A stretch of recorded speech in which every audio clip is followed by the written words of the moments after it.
시간이 되었으므로 2023년 1월 18일 수요 예배를 하나님 앞에 올려드리겠습니다. 다 함께 사도신경으로 신앙 고백 드리겠습니다. 나는 전능하신 아버지 하나님 천지의 창조주를 믿습니다. 나는 그의 유일하신 아들 우리 주 예수 그리스도를 믿습니다. 그는 성령으로 잉태되어 동정녀 마리아에게서 나시고 본디오 빌라도에게 고난을 받아 십자가에 못 박혀 죽으시고 장사된 지 사흘 만에 죽은 자 가운데서 다시 살아나셨으며 하늘에 오르시어 전능하신 아버지 하나님 우편에 앉아 계시다가 거기로부터 살아있는 자와 죽은 자를 심판하러 오십니다. 나는 성령을 믿으며 거룩한 공교회와 성도의 교제와 죄를 용서받는 것과 몸의 부활과 영생을 믿습니다. 아멘. 찬송 407장 드리겠습니다.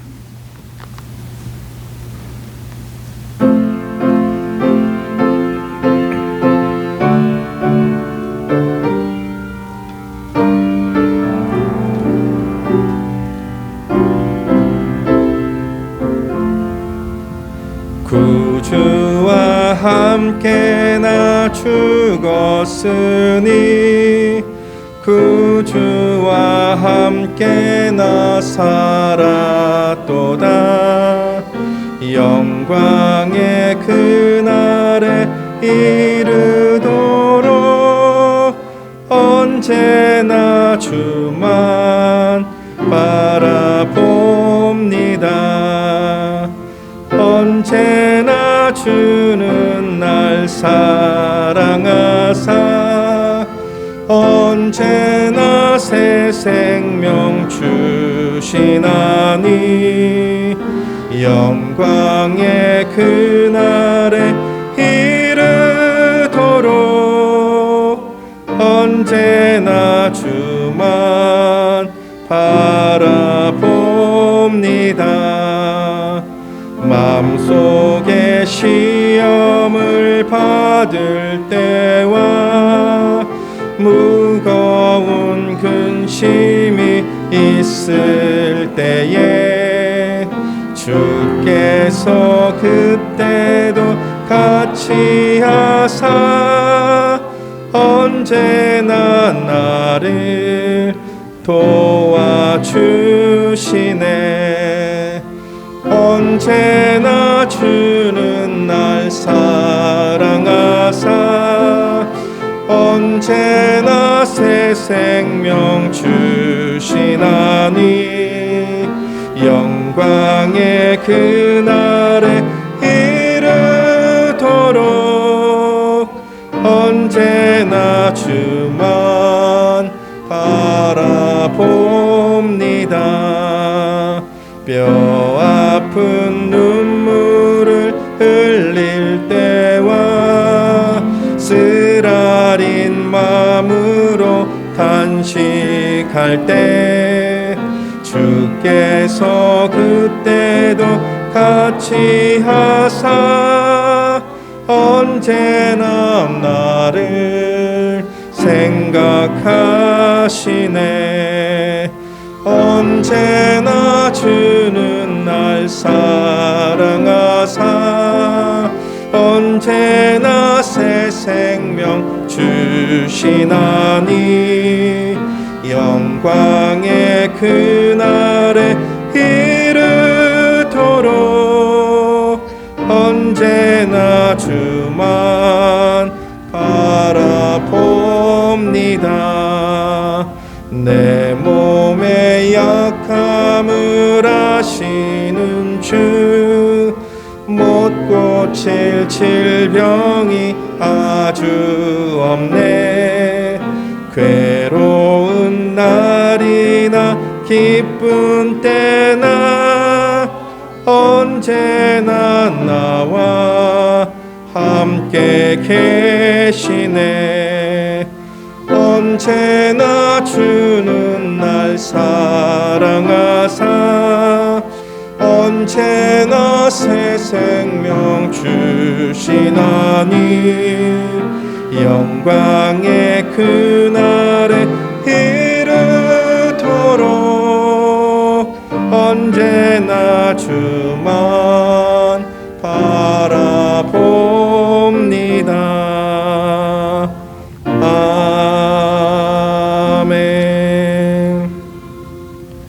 시간 김미숙 권사님께서 기도 인도해 주시겠습니다.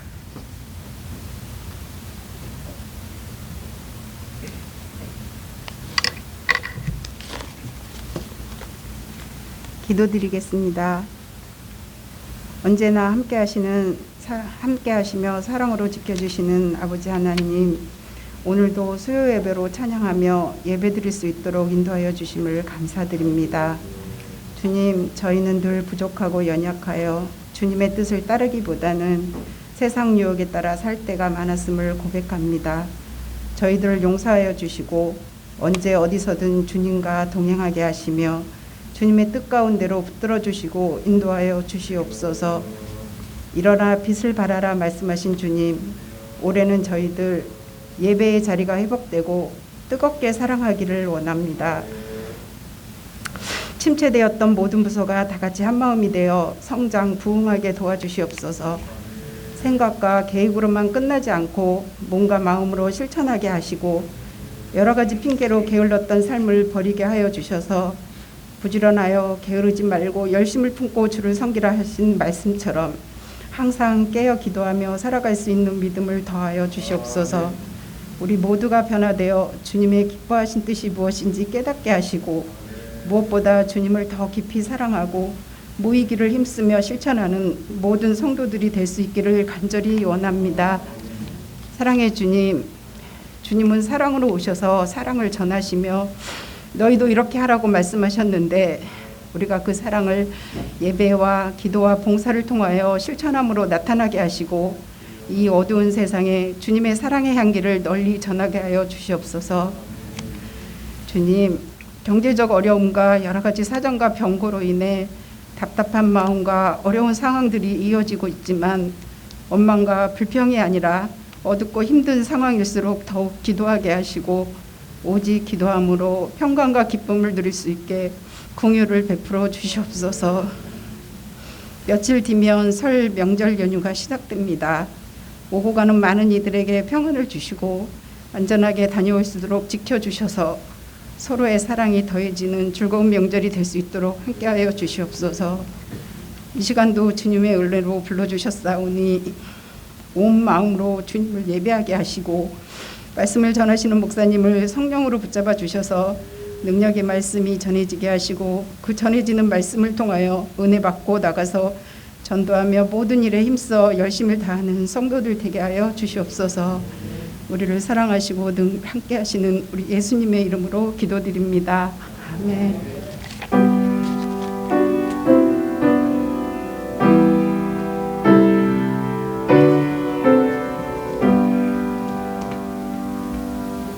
하나님의 말씀은 출애굽기 17장 1절에서 7절 말씀입니다. 출애굽기 17장 1절에서 7절 말씀입니다.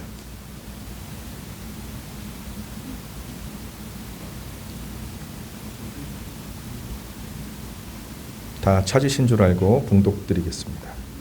이스라엘 자손의 온 회중이 여호와의 명령대로 신 광야에서 떠나 그 노정대로 행하여 르비딤에 장막을 쳤으나 백성이 마실 물이 없는지라. 백성이 모세와 다투어 이르되 우리에게 물을 주어 마시게 하라. 모세가 그들에게 이르되 너희가 어찌하여 나와 다투느냐. 너희가 어찌하여 여호와를 시험하느냐. 거기서 백성이 목이 말라 물을 찾으매 그들이 모세에게 대하여 원망하여 이르되 당신이 어찌하여 우리를 애굽에서 인도해 내어서 우리와 우리 자녀와 우리 가축이 목말라 죽게 하느냐. 모세가 여호와께 부르짖어 이르되 내가 이 백성에게 어떻게 하리이까. 그들이 조금 있으면 내게 돌을 던지겠나이다. 여호와께서 모세에게 이르시되 백성 앞을 지나서 이스라엘 장로들을 데리고 나일 강을 치던 내 지팡이를 손에 잡고 가라. 내가 호렙산에 있는 그 반석 위 거기서 내 앞에 서리니 너는 그 반석을 치라. 그것에서 물이 나오리니 백성이 마시리라. 모세가 이스라엘 장로들의 목전에서 그대로 행하니라. 그가 그곳 이름을 마사 또는 무리바라 불렀으니 이는 이스라엘 자손이 다투었으며 또는 그들이 여호와를 시험하여 이르기를 여호와께서 우리 중에 계신가 안 계신가 하였음이더라. 아멘. 이 시간 담임 목사님 나오셔서 말씀 전해 주시겠습니다. 애굽한 이스라엘 백성 홍해를 건넌 후에 애굽의 강 바로로부터 완전히 영향권에서 벗어나게 되었고, 모세와 미리암과 여인들은 소굴을 잡고 춤을 추면서 하나님을 찬양합니다. 근데 이 찬양은 딱 3일 후에 원망으로 바뀌게 되는데, 수러 광야의 마라에서 물을 찾았지만 그곳에 물이 써서 마실 수가 없었던 것이죠. 그러나 하나님께서는 기적을 베푸셔서 그 물을 단물로 바꿔주셨고, 이스라엘 백성들은 모두 해갈하는 은혜를 누리게 되었습니다. 그리고 하나님께서는 그 수고한 백성들을 엘림으로 인도하셔서 그들을 충분하게 쉬게도 해주셨죠. 그러나 휴식을 끝내고 가나안 땅을 향해 행진하던 이스라엘 백성들은 신 광야에 이르러 먹을 것을 얻지 못하자 온 회중이 모세를 원망을 합니다. 이들이 한결같이 하는 말이 애굽에 있었으면 좋았을 텐데, 애굽에 있을 때가 더 좋았을 텐데, 이렇게 말이죠. 그러자 하나님께서는 메추라기와 만나를 주셨는데 조금 주신 것이 아니라 매일매일 굶주리지 않도록 그들에게 양식이 끊이지 않는 그런 은혜를 주셨습니다. 그런데 이 부분에서 의문을 가지게 되는 것이 있는데, 그것은 이스라엘 백성들이 그렇게 원망을 하는데도 불구하고 하나님께서 그들에게 징계를 아무것도 내리지 않으셨다는 거예요. 우리가 생각할 때는 원망하는 이스라엘 백성들을 크게 징계하셔서 이른바 일벌백계 함으로써 다시는 하나님을 원망하지 못하게 하면 좋을 텐데, 하나님께서는 오히려 그들에게 먹을 것도 주시고 물도 주시고, 이렇게 하나님께서 아무 말씀 없이 그들에게 주시기만 하는 거 보면 우리가 참 이해하기가 힘들지 않습니까? 그러나 성경을 읽다 보면 이 부분에 대한 명확한 답을 얻을 수 있는데, 그것은 하나님께서 아직 이스라엘 백성들을 어린 아이와 같이 대하고 있다는 거죠. 이것을 더욱 분명하게 알 수 있는 것은 고린도전서 3장 1절 2절을 보면 바울이 고린도교의 그 성도들을 훈계하는 내용이 나오는데, 거기에 보면 이런 내용이 나옵니다. 형제들아, 내가 신령한 자들을 대함과 같이 너희에게 말할 수 없어서 육신에 속한 자 곧 그리스도 안에서 어린 아이를 대함같이 하노라. 내가 너희를 젖으로 먹이고 밥으로 아니하였노니 이는 너희가 감당하지 못하였거니와 지금도 못하리라. 그러니까 이 고린도 교회 이 성도들이 참 엉망으로 그렇게 살았는데도 불구하고 바울은 아버지의 마음으로 너무너무 어리기 때문에, 아직 철이 없기 때문에 내가 너희들을 이렇게 가볍게 훈계한다라는 그런 말을 하고 있는 거죠. 실제 우리도 아이들을 책망할 때 아이들이 좀 커야 책망을 하지, 이제가 돌도 채 지나지 않은 아이가 막 보채고 운다고 해서 우리가 책망하지 않지 않습니까? 그와 같이 하나님의 마음이 바로 그랬다는 거죠.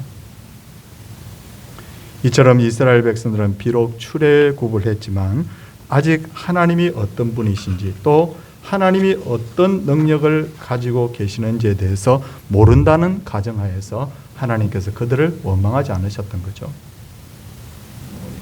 그러나 이것은 언제까지나 계속되지는 않았습니다. 시간이 지나서 이스라엘 백성들이 많은 영적인 경험을 했음에도 불구하고 여전히 하나님을 원망하고 불평했을 때는 하나님께서 후에 보니까 단호하게 그들을 징계하시는 것을 볼 수가 있습니다.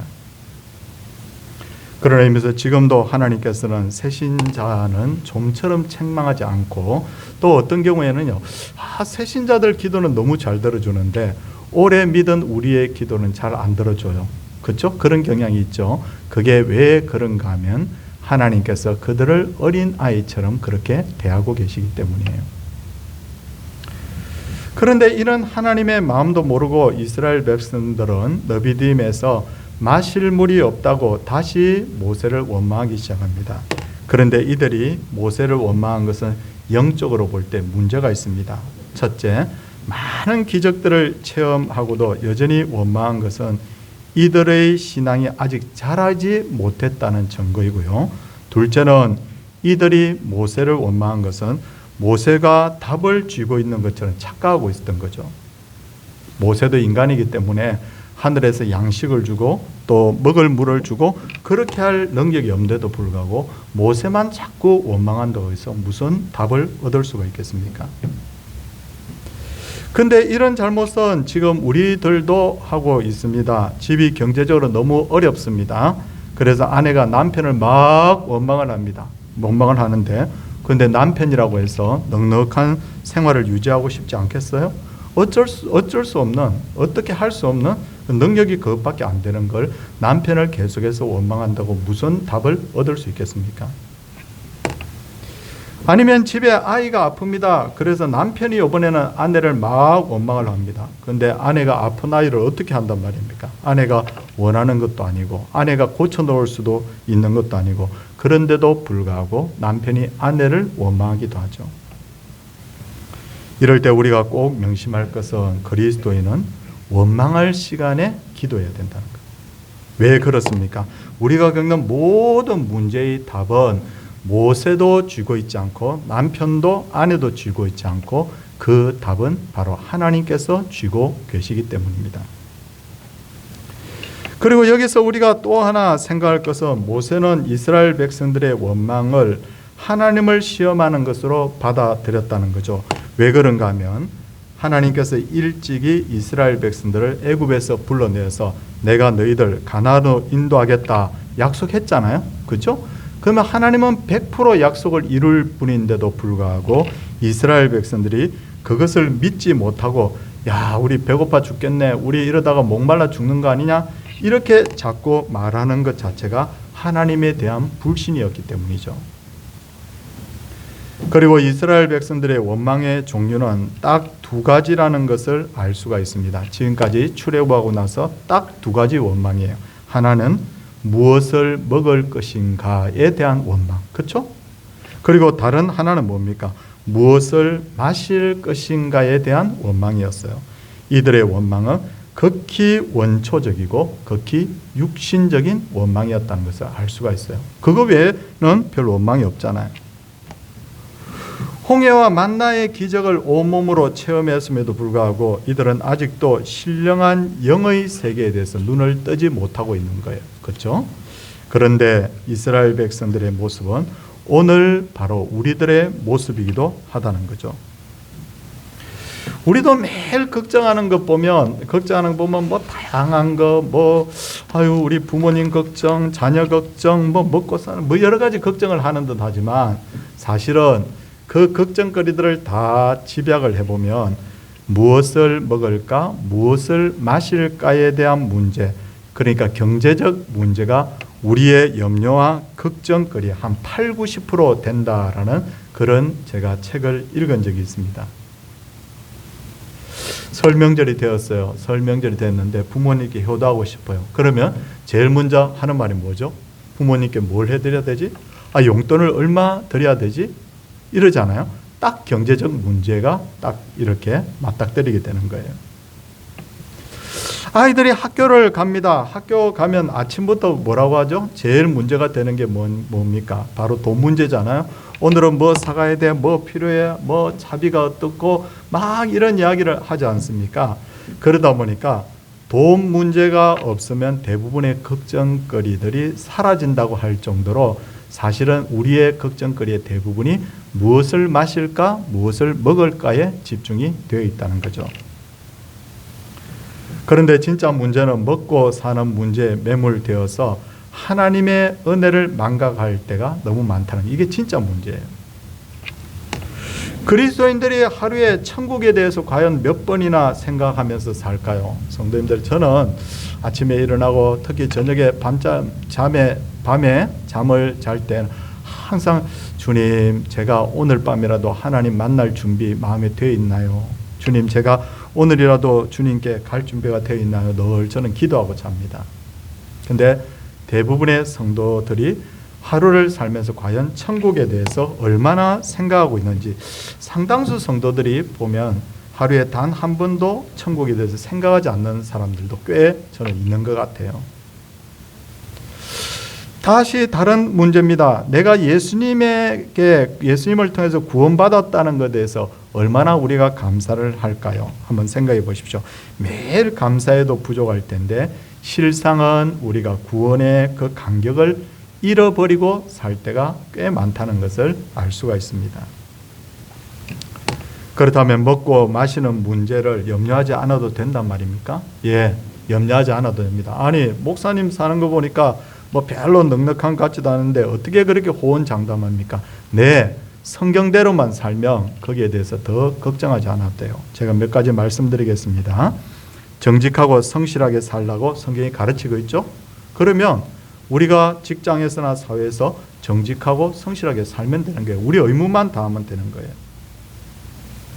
늘 감사하며 살라고 하면 가정이나 직장에서 우리가 그걸 실천하면 되고요. 또 우리가 월급을 타죠. 그러면 우리가 개미에게서 배우라고 그랬죠. 부지런함도 배워야 되지만 개미는 쓸 것을 모은다고, 우리식으로 이야기하면 저축하는 거예요. 그러면 내가 쓸 것, 쓰는 것 중에 일부를 떼어서 저축을 합니다. 그리고 성경이 뭐라고 말합니까? 술 취하지 말라, 방탕하게 살지 말라 그러잖아요. 자, 제가 방금 말씀드린 거 요거 다 한번 지킨다고 한번 생각해 보십시오. 그러면 먹고 사는 문제는 저절로 해결이 되도록 원리를 하나님께서 그렇게 만들어 놓았다는 거예요. 근데 우리는 하나님의 말씀에 그렇게 막 집중을 안 하면서도 그냥 내가 막 머리를 짜가지고 그렇게 살아보려고 하면서 괜히 걱정하면서 하나님 없는 듯 살 때가 있지 않습니까? 그래서 예수님께서는 뭐라고 말씀하십니까? 그런즉 너희는 먼저 그의 나라와 그의 의를 구하라. 그리하면 이 모든 것을 너희에게 더하시리라. 그렇게 말씀을 하신 거예요. 그게 원리대로 하면 다 되는 거예요. 르비딤에서 마실 물이 없다고 하자 하나님께서 어떻게 이 문제를 해결해 주셨을까요? 성도님들 이제 우리 5절 끝부분 한번 보겠습니다. 마이크 소리는 약간만 좀 높여 주십시오. 5절 끝부분을 보시면요.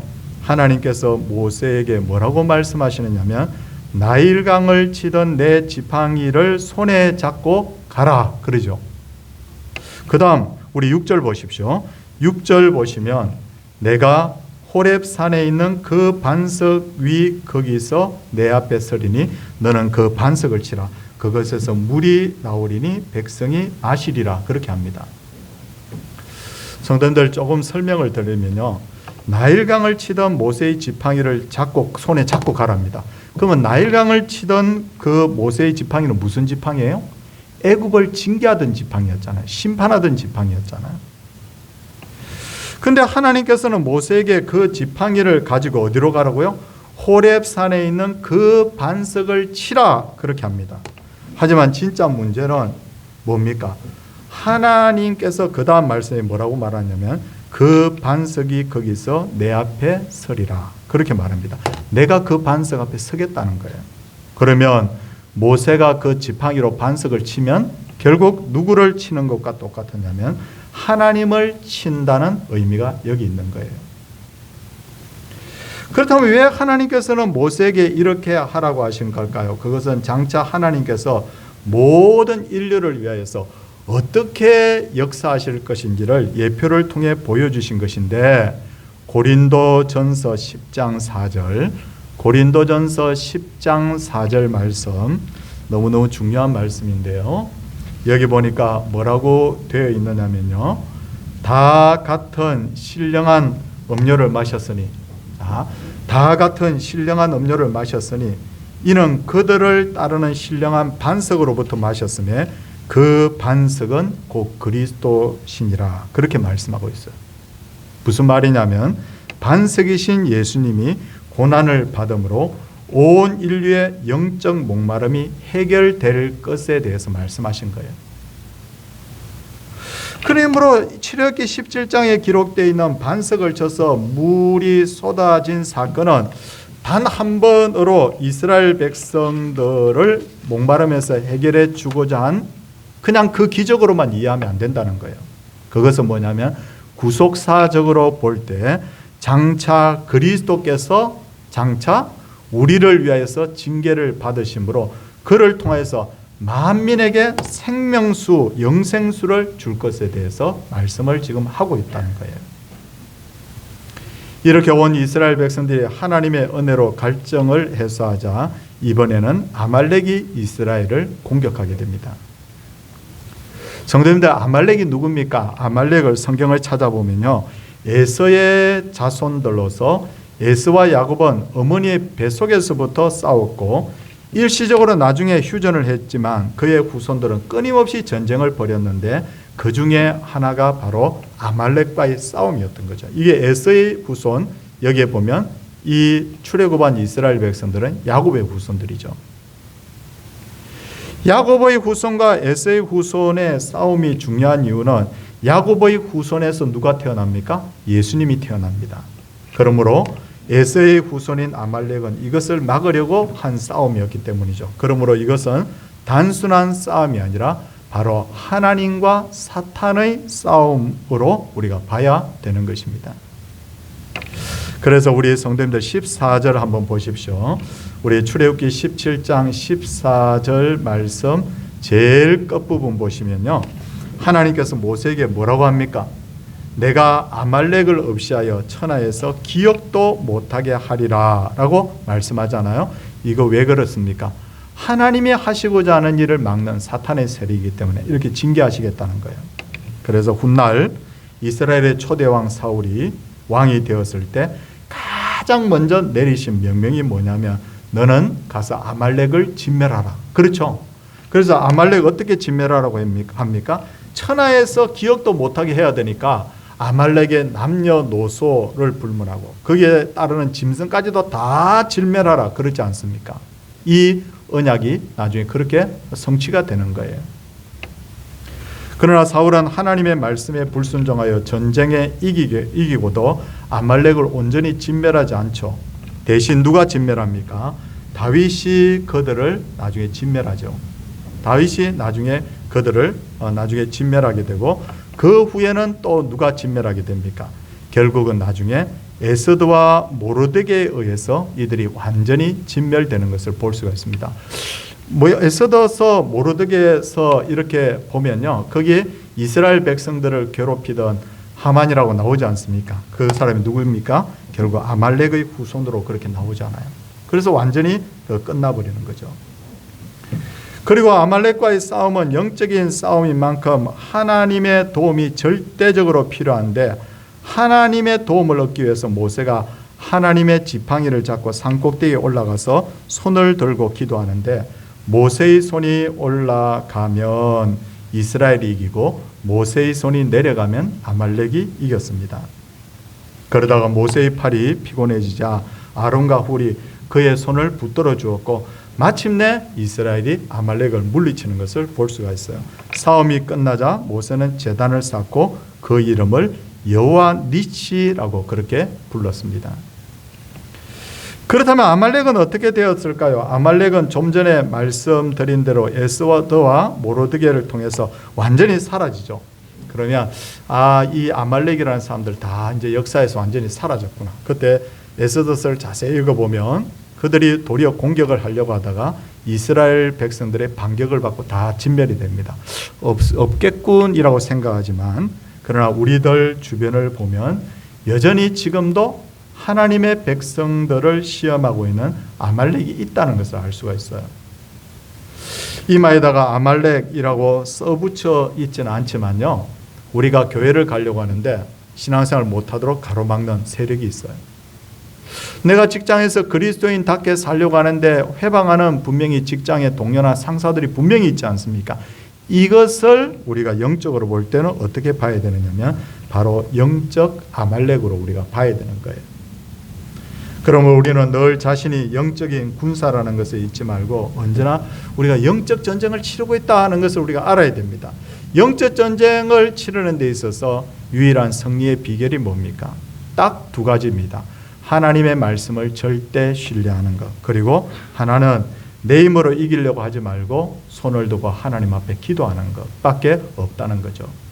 우리가 이 영적 전장에서 우리가 늘 승리하여서 하나님께서 마침내 아말렉을 물리치고 이스라엘과의 약속을 이루신 것처럼 그리스도를 믿는 우리 백성들이 그리스도의 그 구속의 놀라운 역사를 체험하고 은혜를 누림으로 다 같이 구원의 반열에 온전히 드는 그런 은혜의 역사가 우리 모두에게 있기를 주님의 이름으로 축원을 드립니다.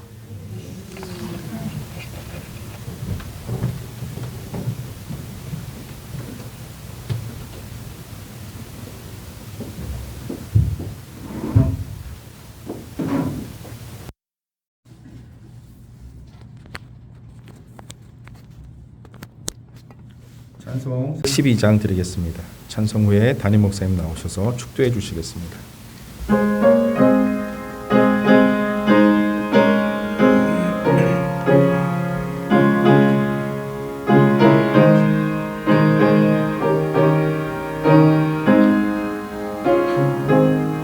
내 영혼의 그 귀 깊은 데서 맑은 가락이 울려나네.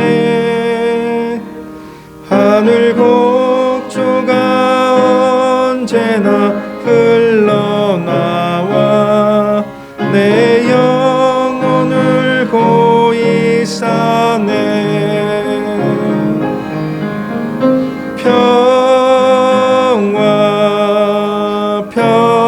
평화로다 하늘 위에서 내려오네.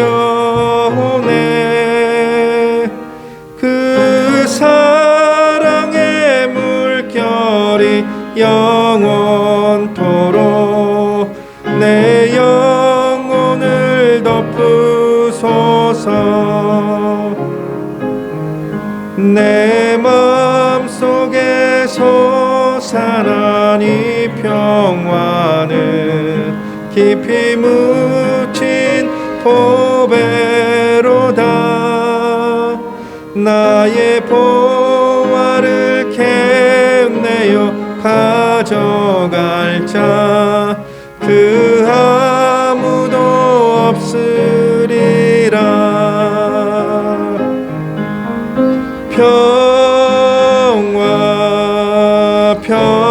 평화로다 하늘 위에서 내려오네. 그 사랑의 물결이 영원토록 내 영혼을 덮으소서. 내 영혼의 평화가 넘쳐남은 주의 큰 복을 받음이라. 내가 주야로 주님과 함께 있어 내 영혼이 편히 쉬네.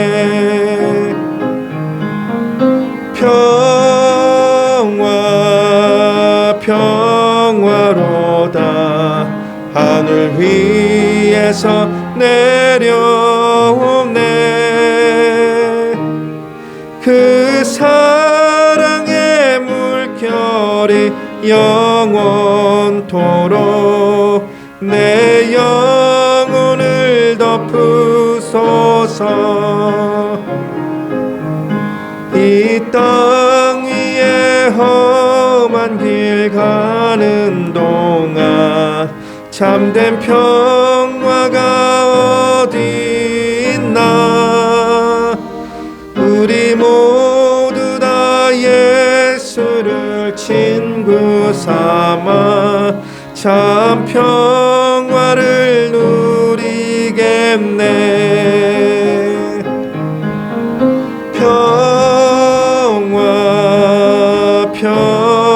평화로다 하늘 위에서 내려오네.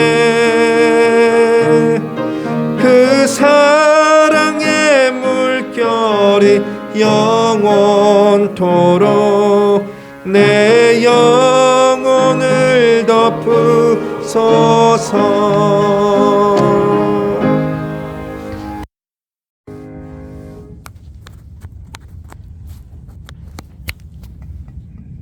하나님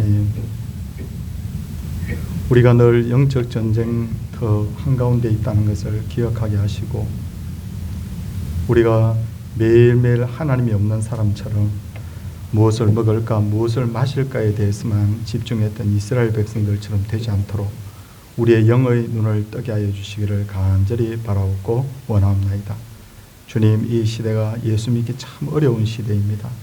신앙생활 하기가 참 쉽지 않은 환경 가운데 있습니다.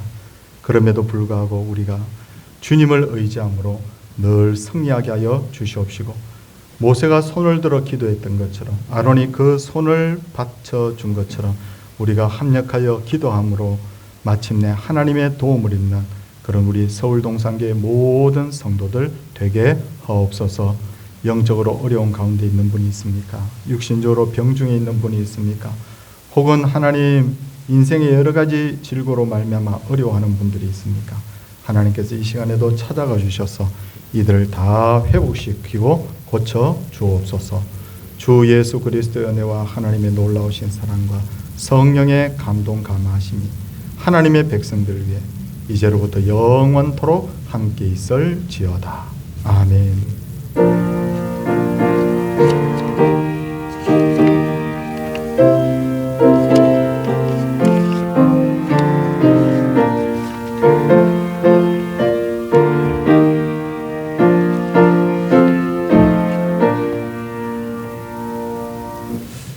광고 드립니다. 우리 다가오는 주일은 11시에 온 성도들이 연합해서 예배를 드립니다. 그리고 오후에는 우리 가정 예배를 드리는데요. 우리가 가정 예배 영상은 금요일이나 토요일쯤 미리 보내드려서 예배 드리는데 지장이 없도록 그렇게 조치를 취하겠습니다. 아직 공사가 완전히 끝나진 않았는데 앞에 이렇게 보시면 이제 막을 좀 치워버리고 이렇게 해상도가 높은 텔레비전으로 했는데, 이 텔레비전이 지난번 막보다 조금 더 큽니다. 한 5cm, 한 6, 7cm 더 큰데도 조금 작게 느껴지긴 하는데, 우리가 앞으로 더 신앙생활을 잘 할 수 있도록 그렇게 좀 시설들을 이렇게 보강하고 있는 가운데 있습니다. 우리 성도님들이 이것도 잘 모든 공사들이 깨끗하게 마무리되어서 우리가 더 주님을 잘 섬길 수 있도록 협조해 주시기를 부탁을 드립니다. 우리 옆에 분들하고 같이 한번 인사하겠습니다. 네, 할렐루야.